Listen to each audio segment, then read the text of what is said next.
और सुमंत जी महाराज से कहते हैं रथ हाँकिए। रथ हाँकते हैं जहां तमसा नदी का तट है, बोले वहां पर रथ का निशान पहिए का पड़ता चला जा रहा है। अयोध्या वासियों के लिए मानो संकेत है कि राम जी इसी मार्ग से गए हैं। राम जी इस चीज को विवेचना करके सोच समझ करके कहते हैं कि लक्ष्मण ऐसा करो कि मैं जानकी समेत बैठ रहा हूं रथ पे, और पीछे जो रथ का पहिया है वो मिटा दो।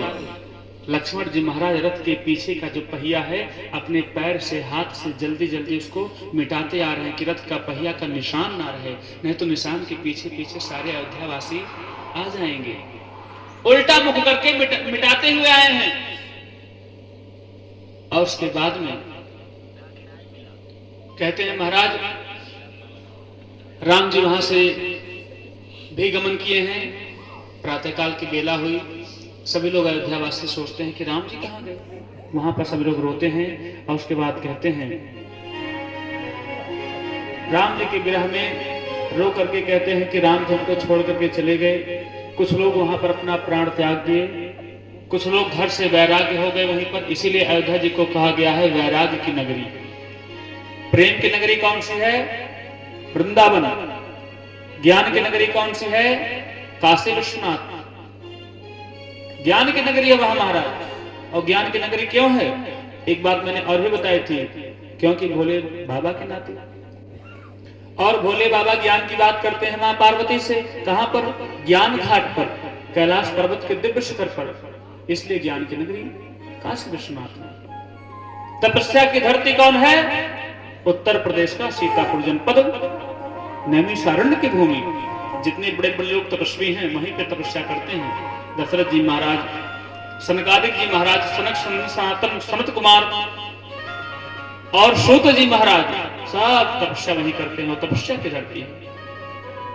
इसलिए महाराज अक्सर लोग केवल यहां से नहीं कि हमारे अयोध्या पास में है, जिसको भी विरह होता है ना, चाहे वो पश्चिमी यूपी की बात हो, चाहे नेपाल की बात हो, चाहे मुंबई की, जिसको भी कष्ट होता है परिवार से छोड़ के, घर के लोग क्या कहते हैं, बहुत परेशान कर रही हो ना, छोड़ के चला जाऊंगा अयोध्या। अयोध्या जी जाते हैं लोग महाराज। और महिमा इतनी है कि अयोध्या जी में किसी को भी भोजन प्रसाद और सोने की दिक्कत नहीं होती। और उसके बाद में कुछ लोग आते हैं, भगवान आगे चलते हैं श्रृंगवेरपुर में। निषाद राजगुहा, निषाद राजगुह हैं, और भगवान के आने का वो सोचना पाए हैं। भगवान के साथ जाते हैं। कंद मूल भर भर भर दोना। कंदमूल का जो फल है अयोध्या जी में देखे होंगे कभी कभी, इतना मोटा सा रहता है, इतना बड़ा रहेगा कंदमूल फल। उसको पत्ती से काट काट के देते हैं, बहुत महंगा मिलता है। वो सब लेकर के आए हैं और भगवान को भेंट कर रहे हैं। भगवान कुछ खाते नहीं, दिव्य आसन पर बैठाए हैं। यह सुधि गुहु निषाद जब पाई, मुदित लिए प्रिय बंधु बुलाई। लिए फल मूल भेंट भरी भारा, मिलने चलो ये हर्ष अपारा। हर्ष अपारा, हर्षित होकर के और भगवान का दर्शन करते हैं। निषाद राजगुहा और भगवान श्री राम एक साथ ही अध्ययन किए थे। कहां पर? गुरुकुल में।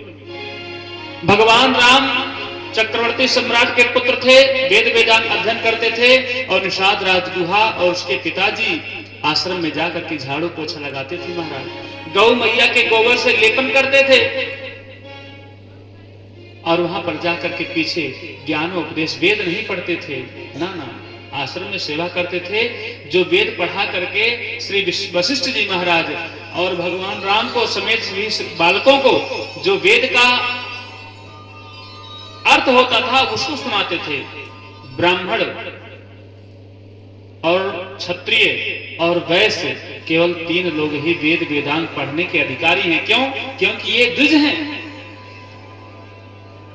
और इनका यज्ञोपवीत जनेऊ संस्कार होता है। इसलिए जिसका भी यज्ञोपवीत संस्कार होता है वो वेद पढ़ने के अधिकारी हैं। जब मैं इलाहाबाद से पढ़ करके आया, अयोध्या जी में घर पे बिना बताए किसी से मंत्रणा लिए ही अयोध्या जी में प्रवेश तो कर गया। घर के लोग एकदम अकारांत थे, परेशान थे जिंदगी को लेकर के, क्योंकि कहीं ना कहीं लोगों की इच्छा नहीं थी। तो सर्वप्रथम मेरा यज्ञोपवीत कराया गया जनेऊ, और यज्ञोपवीत ऐसे ने दुष्ट ब्राह्मण बनाने के लिए कहा गया कि ब्रह्मचर्य का पालन करना पड़ेगा। 1 वर्ष तक मैंने वस्त्र नहीं धारण किया, और ऐसे कड़ाके के ठंडक रहते थे। कहां पे कार्यक्रम था? डीएम त्रिपाठी बाबू जी के यहाँ पढ़री में, एक वहीं का एकदम नीचे जला और ऊपर एक ऐसे फटकी दुपट्टा रहता था, पूरी ठंडी, बाइक भी चलाना पड़ता था, आना जाना भी रहता था, वस्त्र नहीं धारण करना पड़ता मगर 1 वर्ष तक व्यास गद्दी पे।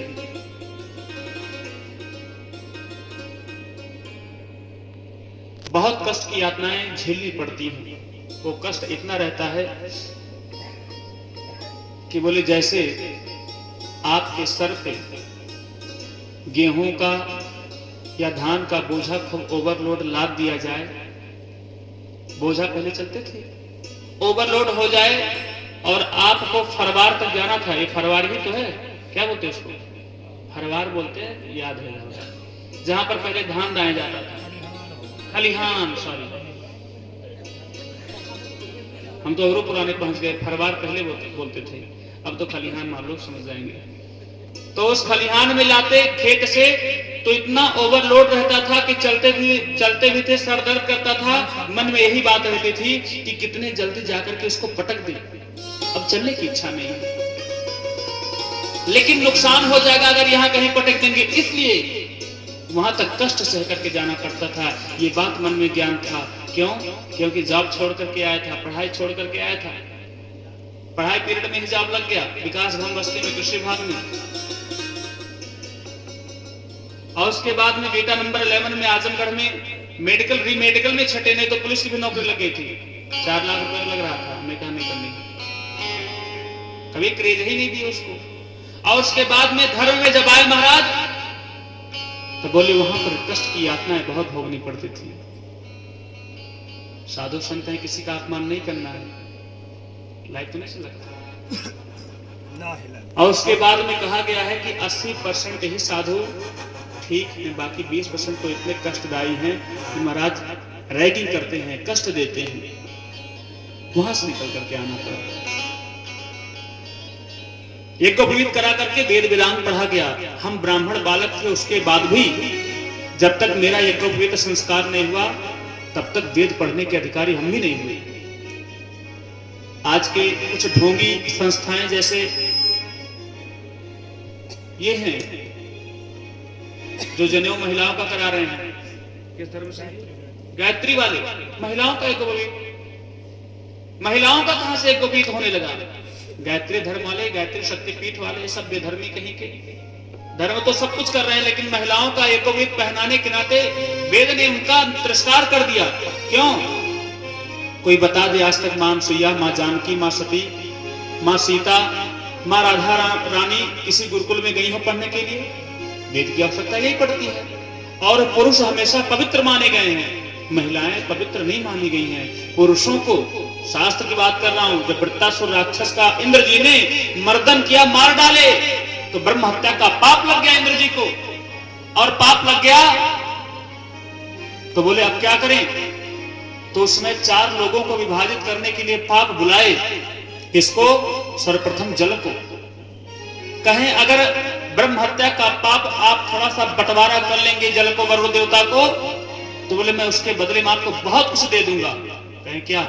जैसे आपका छोटा सा अगर कह दे कि 1 उंगली काट दिया जाए, अब तो ये बात कहने लायक नहीं है, क्योंकि लोग कहते हैं महाराज पैसा कमाना है सिर्फ, ऐसा मुंह बना के कहते हैं जैसे खून पी के कमाना। अगर किसी बालक को भी चैलेंज लगा दिया जाए कि 1 करोड़ मिलेगा, बोले मर जाओ, मर जाएंगे वो। लेकिन उदाहरण के तौर बता रहा हूं कि जैसे आपका 1 उंगली काट दिया जाए, आपको 100 करोड़ मिलेगा, 1 अरब रुपए मिलेगा, बहुत लोग कटवा लेंगे। उसी प्रकार से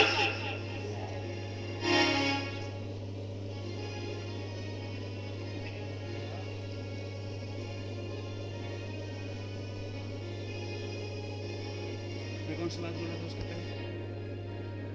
उदाहरण